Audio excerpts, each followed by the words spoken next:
The marketing landscape is shifting faster than anyone predicted. The old maps don't work.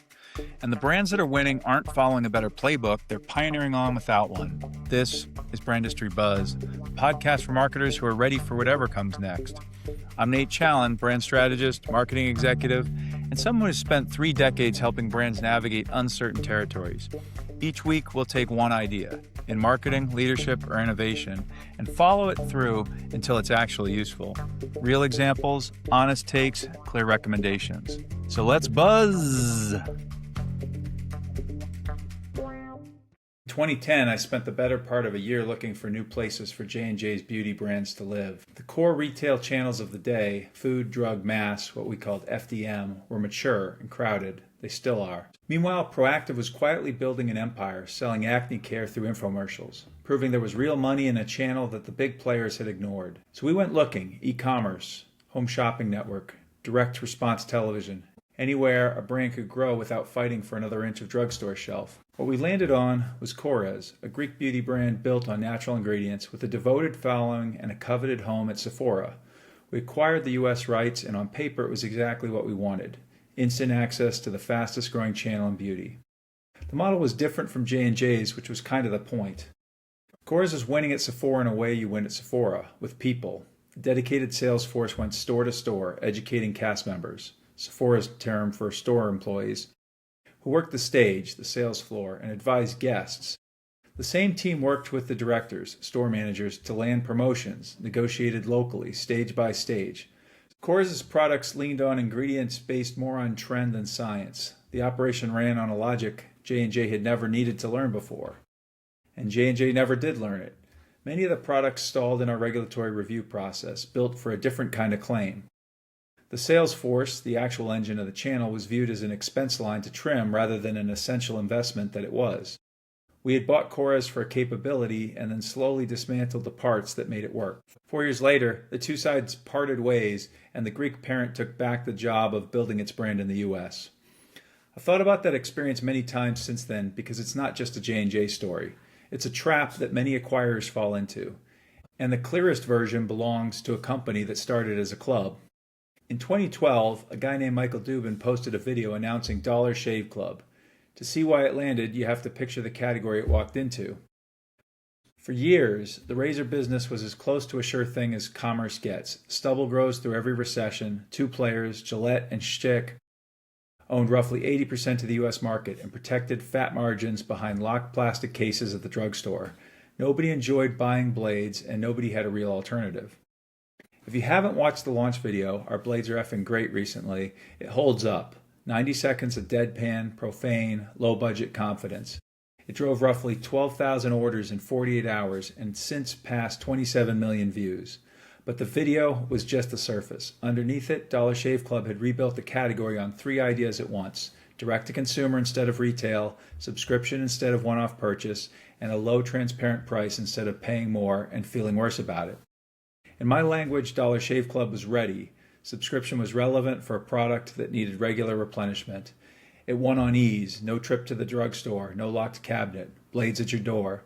It had the agility to launch on YouTube, still an emerging platform at that time. It had the curiosity to consider if there was a better way to sell razors in a market where Gillette's approach was proven. And it won on a clear, almost ideological distinctiveness. The club wasn't just subscription, it was the posture, us, the regular guys, against the overpriced giants.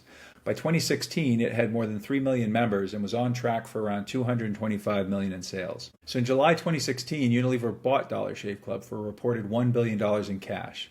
The headline was Unilever wanted a foothold in razors, a category dominated by its rival P&G, Gillette's owners, where Unilever had no real presence. But the deeper logic was more interesting.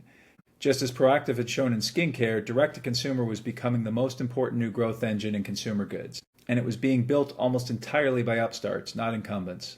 Unilever wasn't only buying a razor brand, it was buying a capability it didn't have, and hoping some of that DNA would rub off on the rest of the business. We tell ourselves the brand will change the company, but far more often the company changes the brand. So how did Club stop being core to Dollar Shave Club? It happened quietly, one seemingly reasonable decision at a time. First, the product went to retail. You could now buy Dollar Shave Club at Walmart in the same kind of pack on the same shelf next to Gillette, which raised the simple fatal question, what does the club mean when there's nothing to join? The subscription and the direct relationship were part of the point, but now the name was no longer the idea. Then the portfolio bloated. With brands like Dove, Vaseline, Tresemme, and Axe, Unilever had deep capabilities in personal care. So Dollar Shave Club kept adding skin, hair, and eventually electric trimmers. Each extension was defensible on its own. Together, they buried the original promise. Dollar Shave Club's pitch had been radical simplicity. A few good blades, shipped, cheap. It became a full grooming regimen. The brand that mocked complexity started selling it. And the voice got safer. Some of that is risk appetite. A global public company communicates differently than a startup with nothing to lose.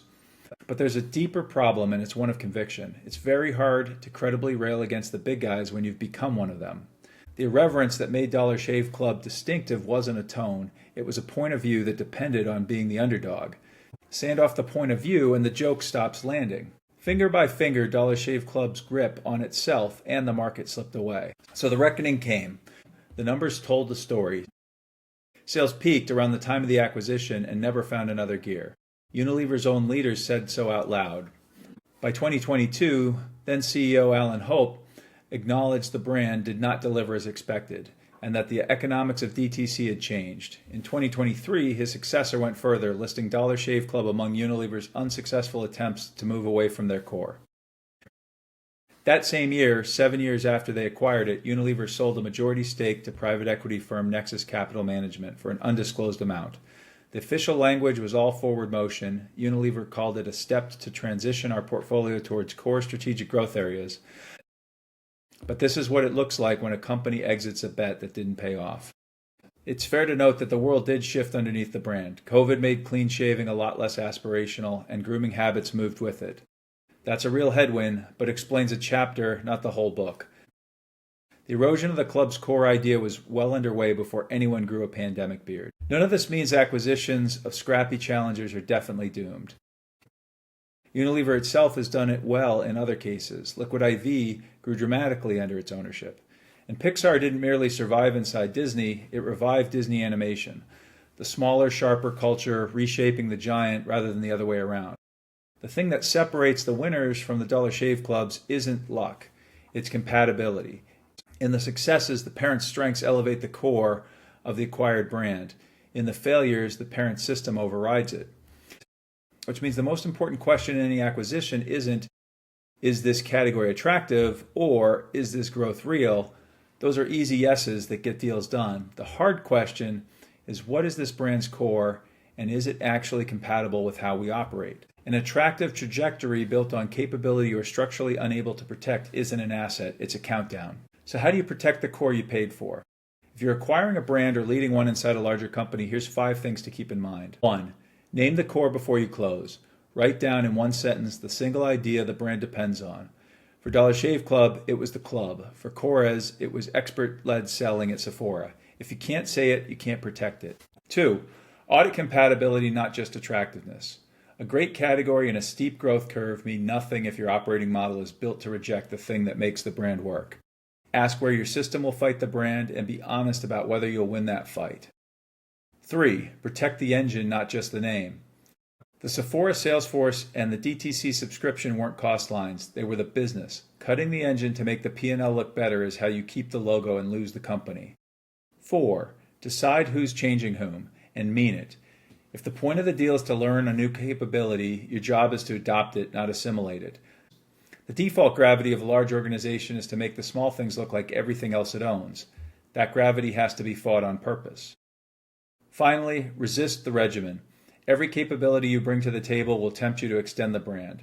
Before you add, ask whether the new thing reinforces the core promise or dilutes it. Positioning can be easy to lose one line extension at a time. So here we go again. In June 2025, Unilever paid $1.5 billion for Dr. Squatch, another irreverent, viral video direct-to-consumer men's grooming brand built on exactly the kind of point of view that made Dollar Shave Club special.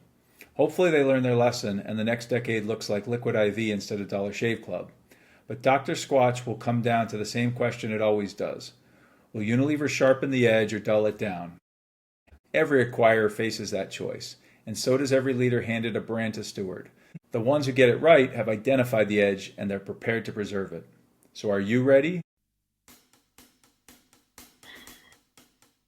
That's it for this week's Brandistry Buzz. One more idea to help you navigate whatever comes next. If this episode made you think, subscribe wherever you're listening so you don't miss what's next. And come find me on LinkedIn, where I'm posting between episodes, trends, takes, and the occasional things that I'm still figuring out. Prefer to read? Brandistry Buzz is also a weekly newsletter on LinkedIn and Substack. Links are in the show notes. I'll be back next week. In the meantime, stay ready.